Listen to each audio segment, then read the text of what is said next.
I'm really excited to introduce Sara today, someone I've recently gotten to know and whose memoir, Born Under an Assumed Name, I highly recommend, particularly to anyone who's lived the life, by which I don't necessarily mean the child of an undercover CIA operative, which is presumably a small lot, but for anyone who's really bounced around a lot as a child or felt displaced. It's a beautifully written narrative about quite literally being born under an assumed name, of coming of age in a family that was living covertly and under enormous pressure while being constantly uprooted.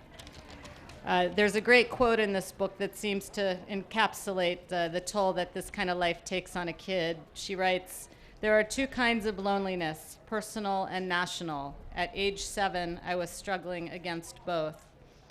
As a China watcher, her father's first posting was to Taiwan, monitoring the activities of communist China in the early 1960s. And from there, her family bounced around the globe. By the time she was 18, she'd lived in at least 6 countries. And she said recently on the Diane Rehm show, "It was a life of adventure and glamour and moving and learning about cultures, but also a life of tremendous losses and atmosphere of secrecy and stoicism and silence all around me." Sara lives in the DC area. She's written 3 previous books. She's an editor and an instructor. She teaches at the Bethesda Writers Center, and she's taught at Johns Hopkins University. Please help me welcome Sara Taber.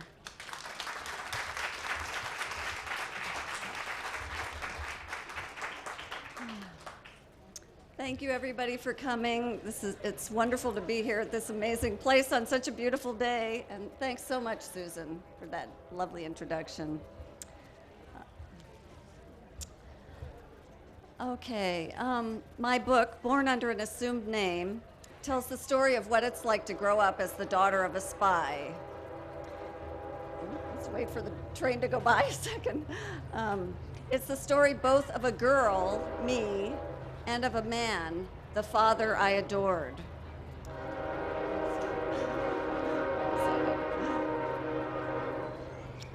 It was an exotic childhood.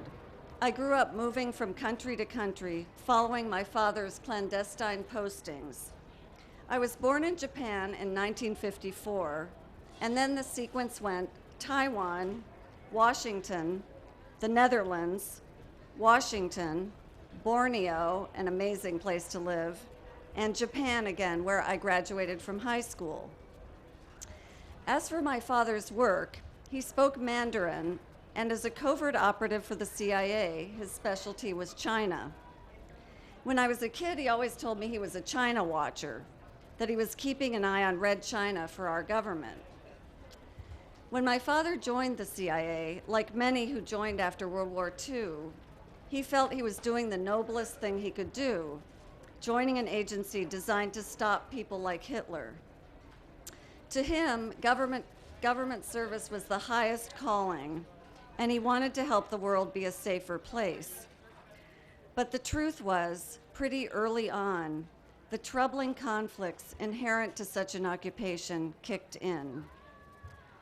A short passage from the book. From their stories, I know my parents arrived at their first post in Asia, eager and optimistic. It was as if they were walking under a magnificent towering torii gate into a glorious Japanese garden. Nevertheless, it strikes me as strange that my parents didn't consider, as they signed on the dotted line, what they would be doing, what secrets could mean, how secrets could multiply and corrode, or about how work that requires shading and two-sidedness and unquestioning adherence to a policy dictated from on high could gnaw at a man's heart.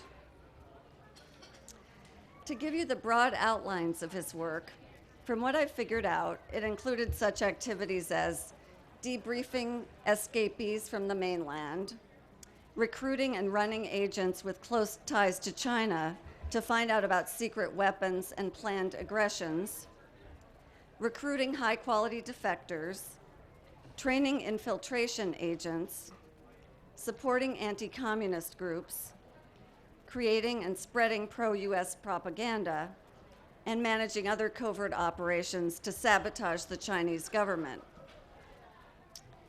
It was a glamorous life, a world of secrecy and diplomacy, but full of loss and identity confusion. And it took a heavy toll on me and my father.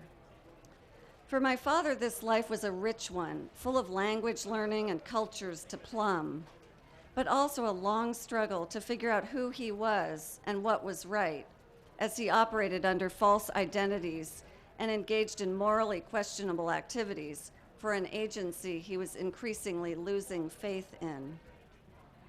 For both of us, this life steeped us in questions about what it means to be American. As we lived through the unfolding events of the Cold War, my father and I each grappled with what it meant to hold a passport from the most powerful country in the world. Now I'll pluck out short sections from the book to let you peer into a few key aspects of our lives. My relationship with my father, his secret work, the adventure and glamour, the moving and loss, the questions about what it means to be American, and the price my father and I paid for it all. First, my relationship with my father. As a girl, I adored my father, who, unlike the spies of Hollywood, was a philosophical, sweet-natured, sensitive man. My life as a child was deeply intertwined with and influenced by my father, by his life, his fascinating and troubling work, and its effects on him. This passage shows the close relationship I had with him. I was 7 here, and we were living in Taiwan. My brother Andy, 2 years younger, appears here as well. My life was a clear sky. My father arrived home from the mountain. His shirt back was wet through with sweat. His dark, wiry hair was still wind-stunned, despite his efforts to finger comb it down.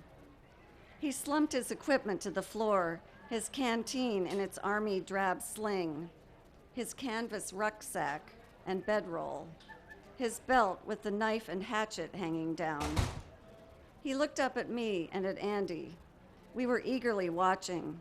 His face and his knees were bright red from sun, but his face was lit by vigor, by joy.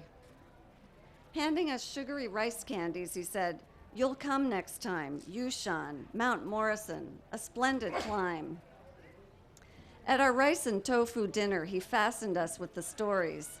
The buck seen deep in the woods, an eagle soaring over the highest rocks, the intense thirst he felt on the descent, the thrill of hurling himself naked as a deer into the stream at the foot of the mountain. After dinner, he showed us his blisters, his merit badges, he called them. For us, they were as good as war medals. When he was taking his shower, I went over to the pile my father dropped beside the door. I dug into the pocket of his pack.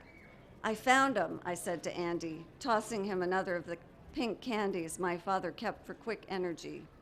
Their scent was almost sickly sweet. Putting a hunk of the hard candy in my mouth, I settled my back against my father's pack and took a swig from his canteen. As the cool water mixed with the sweet candy taste in my mouth, Andy and Mom and the whole house melted away. And for a few delicious moments, I was him, my invincible, brave father.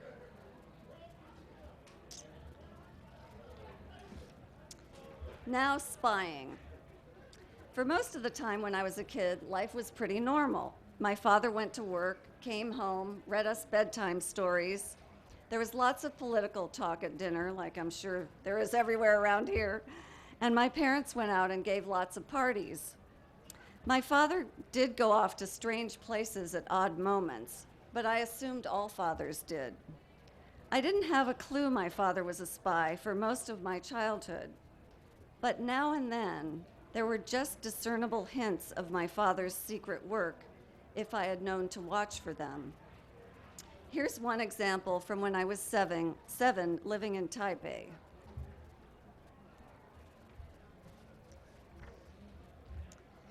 Then came the steamy night, a night like 100 others, when the whispers that had been encircling me became loud enough to hear.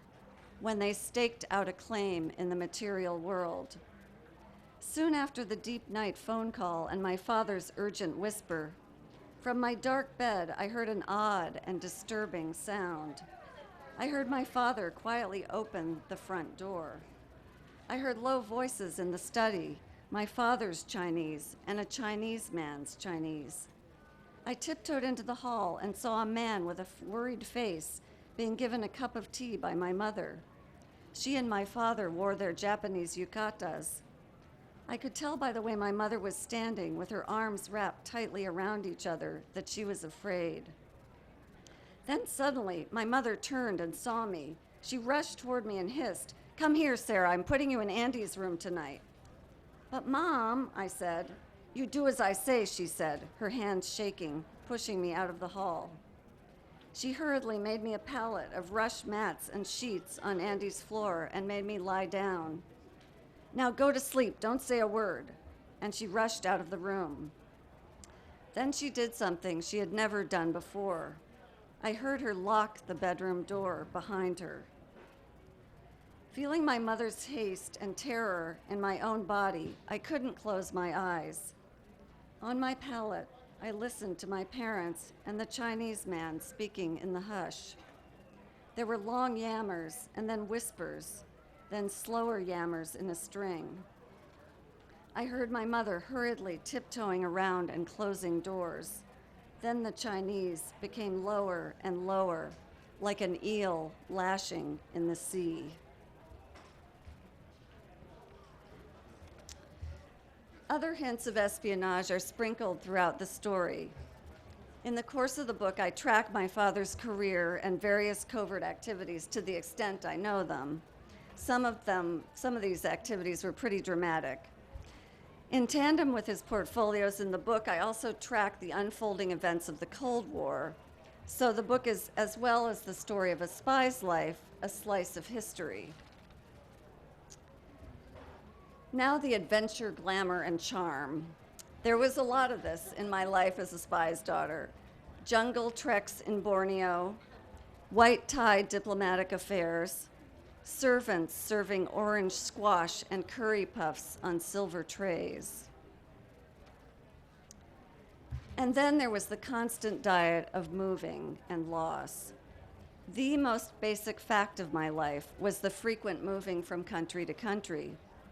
To give you an idea, my mother called me up when I was in college and said, "I just counted them up, Sarah. Counting all the temporary billets and things, we moved 31 times in 30 years." The constant moving to new schools caused me a long, dogged, and difficult struggle for identity and a sense of belonging. I spent a lot of my childhood lonely and unknown in some school, some new place, some new culture abroad, and struggling to gain a foothold for myself. When I was 9, I moved to The Hague from Washington, where I'd been in public school. Here's a passage about that arrival in Holland.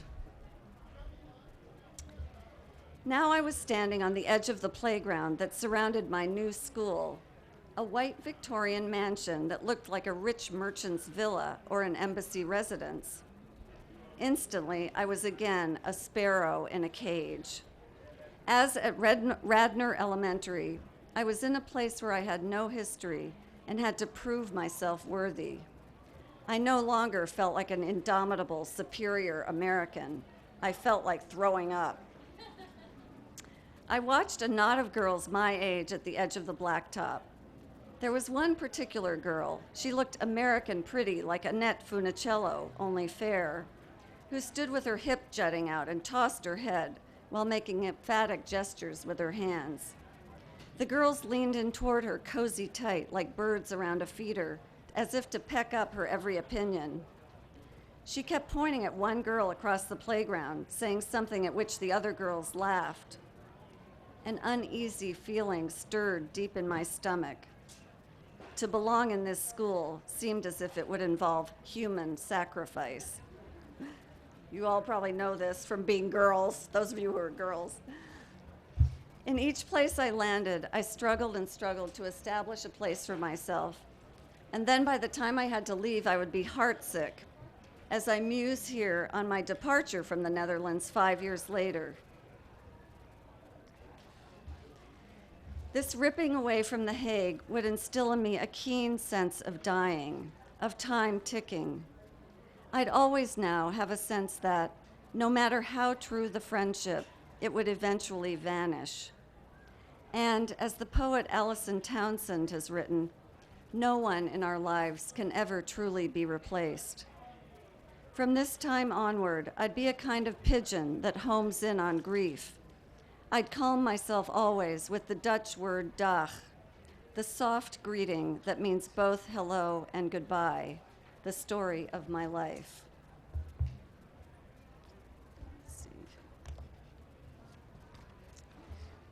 Throughout the book, I trace the social undulations of a kid on the move, excruciating rejections and feeling marginal, and miraculous moments of belonging before being jerked away again.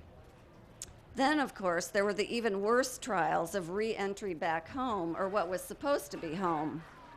My entry into Sidwell Friends School in Washington was the most difficult of my childhood. Now for the question of what it meant to be American.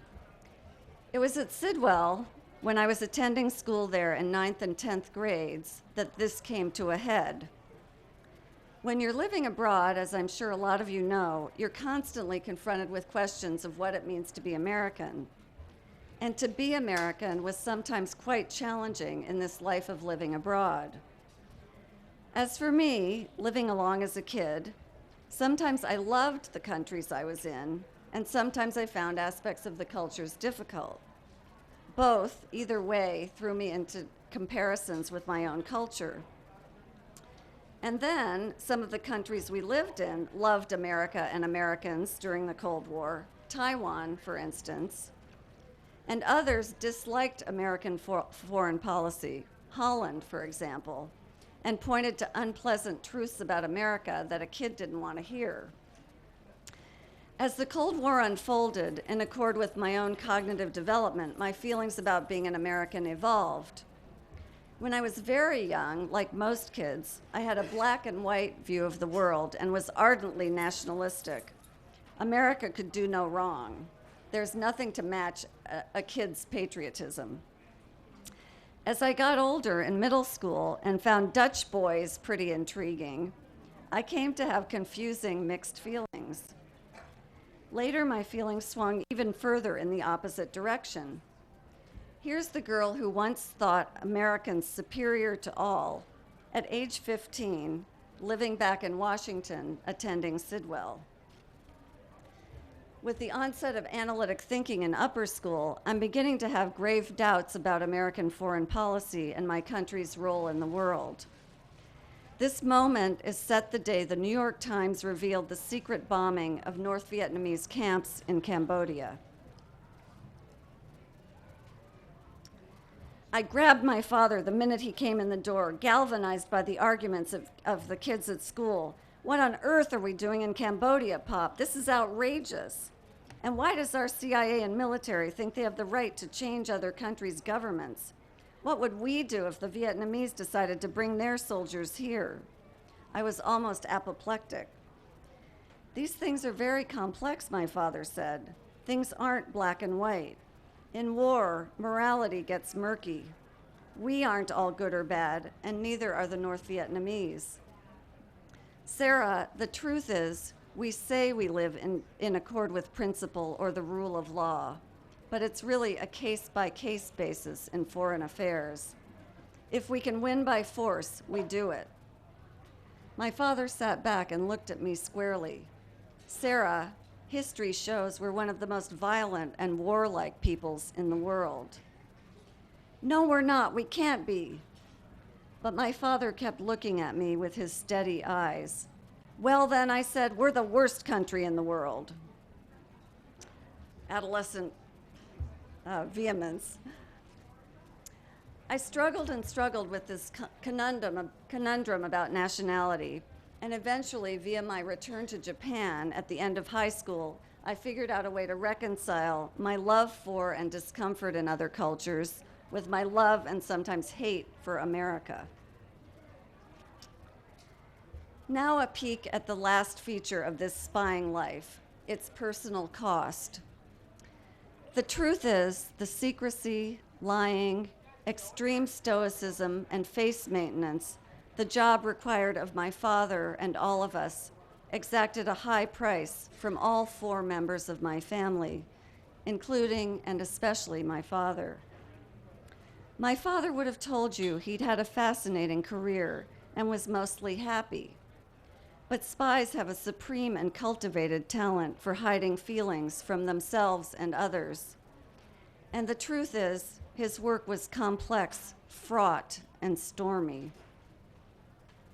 All through the years of my childhood, my father soldiered on through the turbulent welter of his covert operations work. And then in Japan, when I was in my last year of high school, he underwent a life-changing crisis not of his choosing. Both my father and I, as it would turn out, were to be shaken by bolts from the blue. My father's life was truly shaken, split in two by what he underwent. The book tells this story. As for me, I was innocently going along, being a teenager, being stoical while endeavoring to adjust to new schools and cultures, hating America one day, loving it the next, and then, suddenly and completely unexpectedly, in a crescendo, at age 16, when I was in boarding school in Japan, all the moving, adjustments, unresolved grief, and bravery came to a head. The last passage. You expect a boat to capsize once in a blue moon, but it's unusual to pitch pole, stern over bow, in flat calm in the daylight. The moment I was at my zenith, the crisis came. Maybe I was more tortured than I'd known. People have a way of enduring, of weaving mantles that fend off worry and stress. But then sometimes the valve releases when a person is in an upswing, at her happiest and most thriving, like when a cold hits on the weekend. Maybe marining around wasn't going to work forever. Maybe it was that I needed a more encompassing solution, some new way. Life delivers what you need.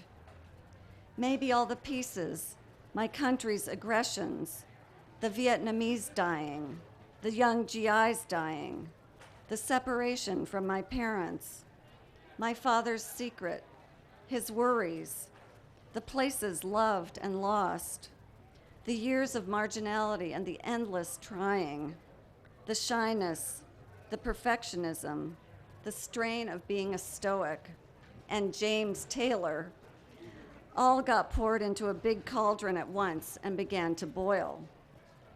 Maybe everything was too fine, too perfect, and unbeknownst to me, there was a thread in the cloth that was too tight, quietly pulling, tugging, gathering.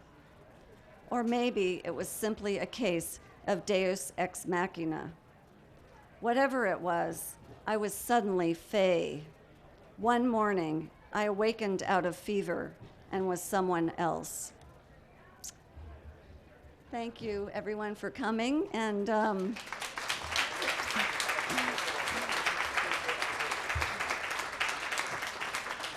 thanks so much. And I'd be happy to have questions if you have some. So, anybody? Yes, please. Hi. Hi. How are you, Joanna?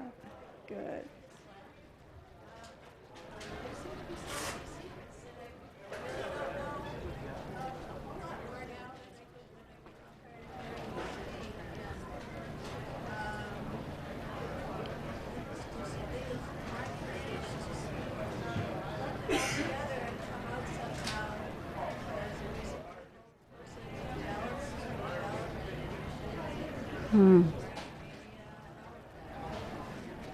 Yeah. So how did I put together, she's commenting that I had so many secrets and it was all so convoluted and mixed up. How did I put all this together and come out a whole person? Well, one thing is that writing this book really helped me put all this together. Writing the book was my way of of understanding what had gone on for my father, what had gone on for myself, putting together all these strands. So writing is a great way to figure one's way out through such a morass. And I also did have this life-changing moment, which I just mentioned at the end of my talk. I had a very harrowing, bewildering, terrifying experience when I ended up in a U.S. Air Force psychiatric ward in Tokyo. And that whole experience, which I won't give away what really happened because it was very unusual and you'd never guess it. But I spent 2 weeks on this ward with GIs, PTSD victims, GIs from the Vietnam War. So it was just me, a 16-year-old girl, and a ward full of GIs. And this experience, which sounds like it would be terrifying and horrendous, actually changed my life in a really fundamental way. And the things I learned there, it basically changed me from this very stoical, face-maintaining kid into a kid that realized there were actually feelings and you could grieve, and that a better way to operate in the world was to be emotionally honest. And it was just a revolutionizing thing for me, having grown up in this world of secrecy and silence. So that's another thing that happened for me, is that I got some skills in the hospital that served me well in sorting this all out for the rest of my life. So, other questions? Yeah.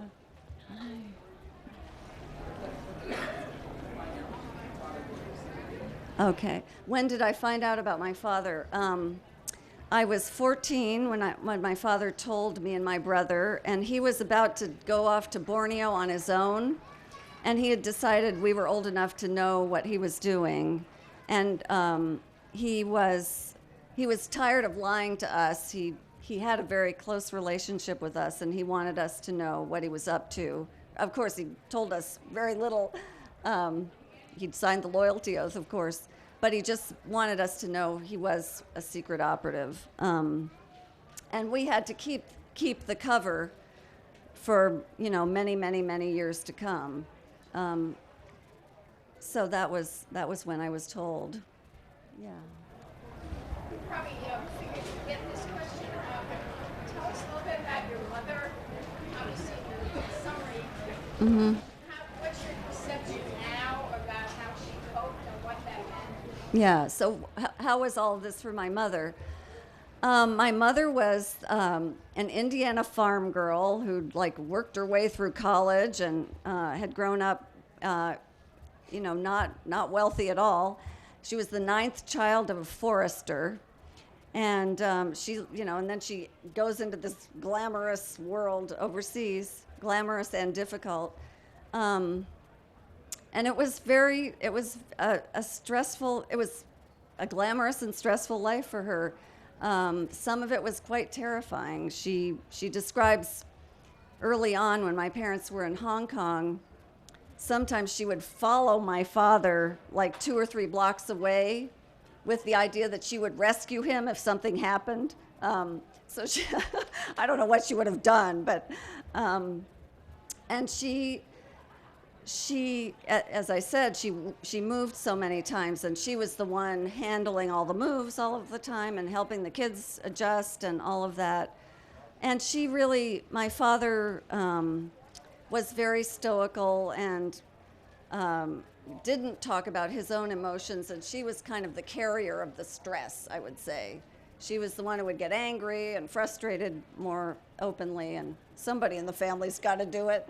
So it was a hard life, but also incredibly interesting. And she was a physical therapist and worked everywhere they lived, with burn victims in Vietnam and people who had leprosy in Borneo, and so she had a whole life of her own.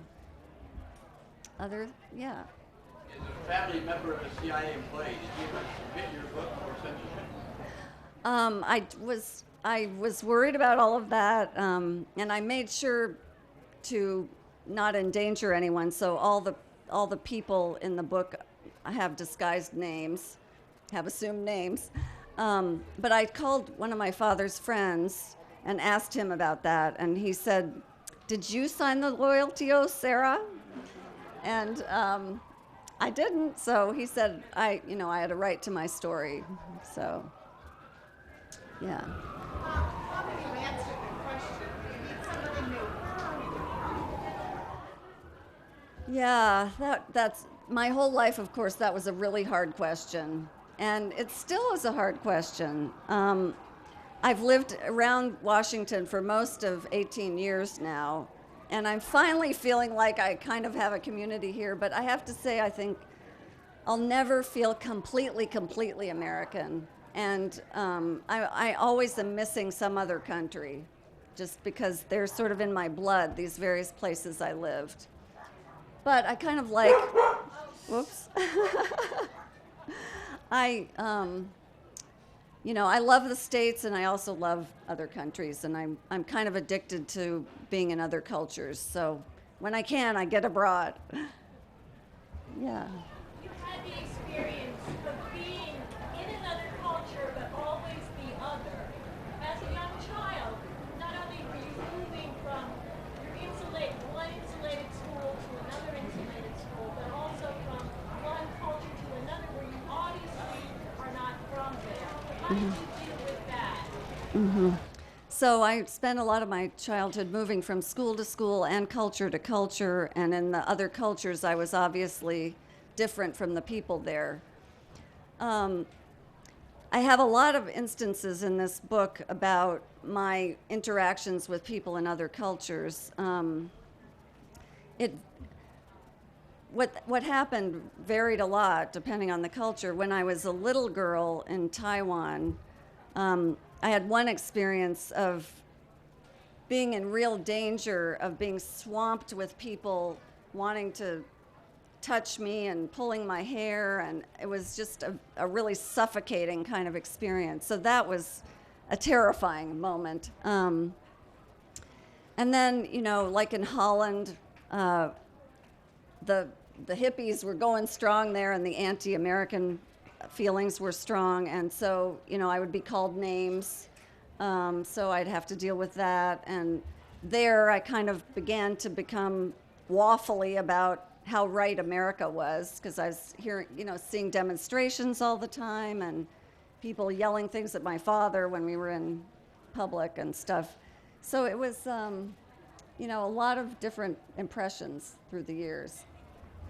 I'm just trying to say that I find the fact that you're able to talk about it in front of other people and being able to write this memoir is commendable. Well, thanks so much. I really needed to sort of express it all. I loved this way of growing up, and it was very rich and very, very much a struggle at the same time. Yeah. Yeah. Where's your favorite place that you live? That's always a hard one. The place that was most amazing was living in Borneo. At that time, this was Kuching, East Malaysia. There was no McDonald's there. there wasn't much American influence at all, and it was just fascinating. And I went on, treks with missionaries into the jungle, and it was just really, really fun. Yeah. Yeah. A couple of years ago, we heard a lecture by someone, a woman who was a spy herself. And of course, she said that she always had an assumed name.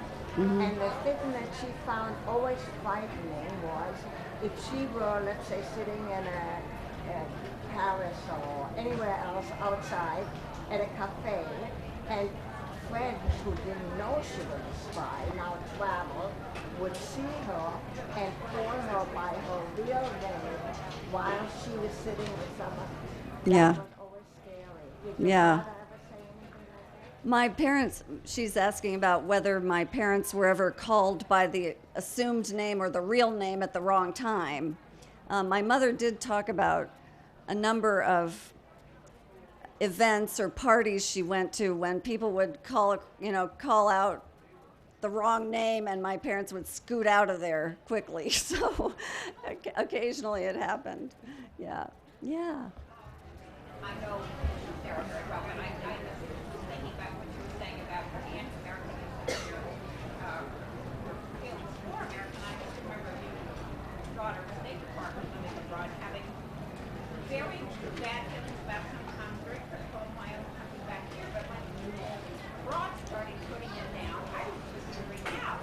Yeah. So this Americanism is there. Yeah, absolutely. Yeah, absolutely. She's saying that when she's abroad, she was a Foreign Service brat too, and she when she was abroad, she would be vehemently pro-American, and when in the States, vehemently pro other cultures. And yeah, it's kind of a schizophrenic perspective you have. I certainly had that experience too. Yeah, when people abroad criticize America, your back goes up. So, is it time? Okay, I guess that's the last question. Thanks everybody for coming.